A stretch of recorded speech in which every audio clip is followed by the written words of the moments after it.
Hey guys welcome back to my channel. तो चले एसेছি আজকে আরো একটা নতুন ভিডিও নিয়ে। আজকে আমরা যাচ্ছি হচ্ছে কলকাতার পার্ক স্ট্রিটের ইটারনিয়া রেস্টুরেন্টে। এখানে তোমরা বাফেটও পেয়ে যাবে আবার কম্বোও পেয়ে যাবে। তো বাফেটের প্রাইসিং হচ্ছে এখানে মাত্র 399 রুপিস, আর তোমরা যদি কম্বো নাও এটা কিন্তু কম্বোটা দুজনের জন্য শেয়ারেবল হবে, আর এটা পড়বে তোমাদের 599 রুপিস। আর বাফেটটা যদি নাও তোমরা আনলিমিটেড খেতে পারবে, কম্বোটা কিন্তু লিমিটেড থাকবে। তো চলো বেরিয়ে পড়া যাক। আর তোমরা যদি এখন আমার চ্যানেলটাকে সাবস্ক্রাইব করে না থাকো, আমার চ্যানেলটাকে অবশ্যই সাবস্ক্রাইব করে নিও এবং পাশে থাকা বেল আইকনটা তো অবশ্যই ক্লিক করে দিও। আমরা মেট্রো ধরে পার্ক স্ট্রিট স্টেশনে নেমেছিলাম, সেখান থেকে মাত্র 5 মিনিটের হাঁটা পথেই এই রেস্টুরেন্টটা রয়েছে। তোমরা চাইলে হাওড়া স্টেশন থেকে পার্ক স্ট্রিটগামী যে কোনো বাসও ধরে নিতে পারো, বাস স্টপেজ থেকেও কিন্তু 5 মিনিটেরই রাস্তা। এছাড়াও লাইফস্টাইল ব্লগিং নিয়ে আমার একটা সেকেন্ড চ্যানেল আছে, সেটা নিয়ে ইন্টারেস্টেড হয়ে থাকলে সেই চ্যানেলেও তোমরা সাবস্ক্রাইব করে নিতে পারো। এছাড়াও তোমরা চাইলে আমাকে আমার ফেসবুক এবং ইনস্টাগ্রামেতেও ফলো করে নিতে পারো, সমস্ত লিঙ্ক আমি ডেসক্রিপশন বক্সে দিয়ে দিয়েছি। তো এটা হচ্ছে রেস্টুরেন্টটা কিন্তু দুটো ভাগে ভাগ করা রয়েছে। একটা ভাগ হচ্ছে ক্যাফেটেরিয়া আর একটা ভাগ হচ্ছে বাফেট আর কম্বোর জন্য রাখা হয়েছে। এই রেস্টুরেন্টটার ওপেনিং টাইমিং হচ্ছে দুপুর 12টা থেকে রাত্রির 10টা পর্যন্ত। আনফর্চুনেটলি আমরা যেদিন গিয়েছিলাম সেদিন যেখানটা কম্বো আর বাফেটটা চলে সেখানটা কিন্তু কাজ চলছিল, মানে মেনটেনেন্সের কাজ চলছিল, তার জন্য আমাদের এই ক্যাফেটেরিয়াটাতেই বসতে হয়েছিল। এই ক্যাফেটেরিয়ার সিটিং অ্যারেঞ্জমেন্টটা কিন্তু খুবই কম আর টেবিলগুলো কিন্তু খুবই ছোট ছোট, তাই এতগুলো আইটেম ছিল, তাই খাওয়া দাওয়ার সময় আমাদের একটু অসুবিধা হয়েছিল। এইটা হচ্ছে সেই রেস্টুরেন্টটার দ্বিতীয় ভাগ, যেখানে কম্বো আর বাফেটটা মেনলি চলে। তো এখানে কাজ চলছিল, আমরা এখানের একটা জাস্ট ছোট ক্লিপ নিয়েছিলাম। তোমরা যদি কম্বো ট্রাই করো তবে সেটা দুপুর 12টা থেকে রাত্রি 10টা পর্যন্তই অ্যাভেলেবেল আছে। তবে তোমরা যদি বাফেট ট্রাই করতে চাও, বাফেটের টাইমিং হচ্ছে দুপুর 1টা থেকে বিকেল 4টে পর্যন্ত, আবার সন্ধে 7টা থেকে রাত্রি 10টা পর্যন্ত। কম্বোর প্রাইস হচ্ছে 599 ফর 2 আর বাফেটের প্রাইসিং হচ্ছে 399 পার হেড।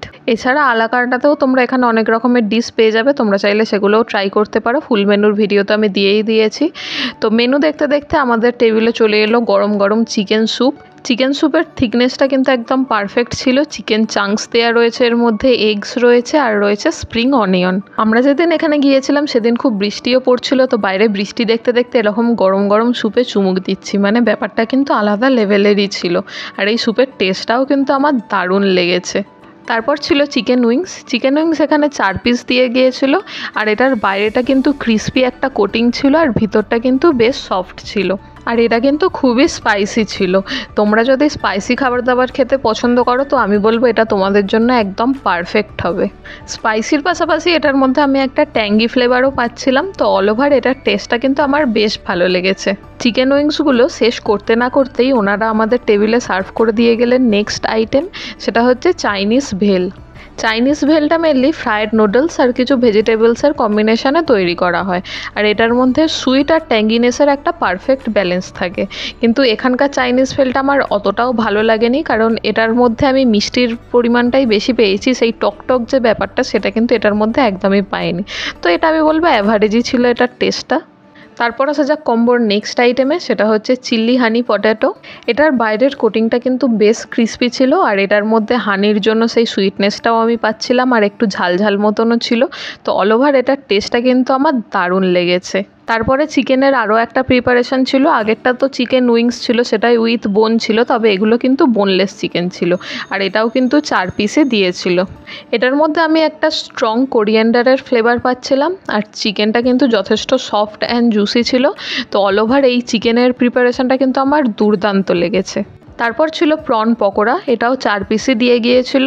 তবে এই পকোড়াগুলোর মধ্যে প্রনের থেকে অনিয়নটাই আমি বেশি পেয়েছি, তবে এই প্রাইসের মধ্যে যে প্রন দিচ্ছে সেটাই আমার কাছে অনেক।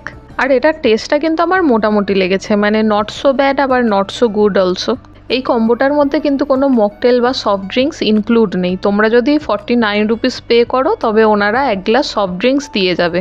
তবে 49 রুপিসের সফট ড্রিঙ্কসের যে গ্লাসটা সেটা কিন্তু অনেকটাই ছোট, তার জন্য আমরা 60 টাকা দিয়ে এরকম একটা কোল্ড ড্রিঙ্কস নিয়েছিলাম, কারণ এত কিছু খাবার দাবার খাওয়ার পর একটা কোল্ড ড্রিঙ্কস তো লাগেই। তারপর এগোনো যাক মেন কোর্সের দিকে। তো মেন কোর্সের মধ্যে ছিল এগ ফ্রাইড রাইস, এর পাশাপাশি চিকেনের একটা প্রিপারেশন ছিল, এখানে 4 পিস বোনলেস চিকেন দিয়েছিল। এই কম্বোর মধ্যে খাবার দাবারের যে কোয়ান্টিটি দিয়েছিল সেটা কিন্তু দুজনের জন্য একদম সাফিসিয়েন্ট ছিল, মানে মোর দ্যান সাফিসিয়েন্টও বলতে পারো। আমাদের মতন যদি তোমরা খাবার দাবার খাও তাহলে কিছু জিনিস তোমাদের প্যাক করেও আনতে হতে পারে।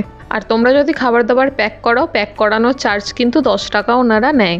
তো এবার আসা আসা যাক খাওয়া দাওয়ার ব্যাপারে। তো প্রথমে আমি চিকেনটা ট্রাই করলাম। চিকেনটা কিন্তু যথেষ্ট ফ্রেশ ছিল আর চিকেনের টেস্টটাও কিন্তু আমার বেশ ভালো লেগেছে। আর চিকেনের যে গ্রেভিটা দিয়েছিল সেটা দিয়ে কিন্তু এই রাইসটা খুব ভালোভাবে যাচ্ছিল। আর এই চিকেনটা কিন্তু একটু বেশ টক মতন ছিল। তো রাইসটার সাথে এটার কম্বিনেশনটা কিন্তু আমার অসাধারণ লেগেছে। তারপর মেন কোর্সের লাস্ট আইটেম, সেটা হচ্ছে ভেজ সিঙ্গাপুরি নুডলস। এই নুডলসটার মধ্যে ভেজিটেবলস তো একদম ভরে ভরে দেওয়া রয়েছেই, তবে রাইস আর নুডলসের পাশাপাশি কিন্তু একটাই সাইড ডিশ দিয়েছিল, সেটা হচ্ছে এই চিকেনটা। এই নুডলসের টেস্টটা কিন্তু আমার একদম অন্য রকম লেগেছে। মানে আমি এতদিন ধরে যে নুডলস খেয়ে এসেছিলাম তার তুলনায় এই নুডলসের টেস্টটা কিন্তু একদমই আলাদা ছিল। মানে নুডলসটার মধ্যে আমি একটা স্মোকি ফ্লেভার পাচ্ছিলাম আর কিন্তু বেশ ফ্লেভারফুল ছিল। মানে আলাদা রকম ছিল বলে আমার মুখের এক্সপ্রেশনটা এরকম হয়ে গেছে, কিন্তু যখন খাচ্ছিলাম খেতে খেতে কিন্তু নুডলসটা আমার বেশ ভালো লেগেছে। আর এই কম্বোর সব শেষে ছিল হচ্ছে ডেজার্টের মধ্যে ছিল vanilla ice cream with chocolate sauce. Vanilla ice cream আর চকলেট সস তো একটা দুর্দান্ত কম্বিনেশন। আর এখানকার ভ্যানিলা আইসক্রিমটাও কিন্তু আমার সুপারব লেগেছে। এখানে তোমরা বুকিং করে গেলে তোমাদেরই সুবিধা হবে। বুকিং ডিটেলস এবং এখানকার লোকেশানটা আমি ডিসক্রিপশান বক্সে দিয়ে দিয়েছি। এখানকার খাবার দাবার কিন্তু আমার দারুণ লেগেছে। একটা দুটো খাবার আমার অ্যাভারেজ লেগেছে, সেটা বাদ দিলে অল গুড। আজকের ভিডিওটা তাহলে এখানেই শেষ করছি। ভিডিওটা ভালো লেগে থাকলে ভিডিওটাকে লাইক করো, কমেন্ট করো আর প্রচুর পরিমাণে শেয়ার করে দিও। তো দেখা হচ্ছে পরের ভিডিওতে। ততদিন পর্যন্ত stay safe and healthy. Tata.